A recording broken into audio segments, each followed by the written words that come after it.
A l'apartat d'atenció centrada a la persona, podrem registrar tota la informació més personal del resident que ens ajudi a conèixer-lo. El full resum recull algunes d'aquestes dades per poder tenir una idea ràpida de com és el resident, el seu aniversari, gustos i molt més. Es poden fer valoracions segons el tipus de professional i recollir l'última valoració feta de l'apartat ja existent de valoracions, facilitant les comunicacions entre els dos apartats. L'apartat d'acords i objectius substitueix l'antic PI, on podem crear els objectius i registrar les accions i valoracions que fem sobre aquest objectiu.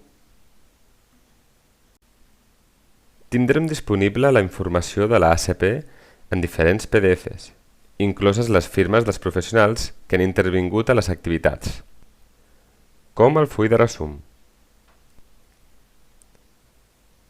També disposarem d'un calendari i un llistat per veure les futures revisions.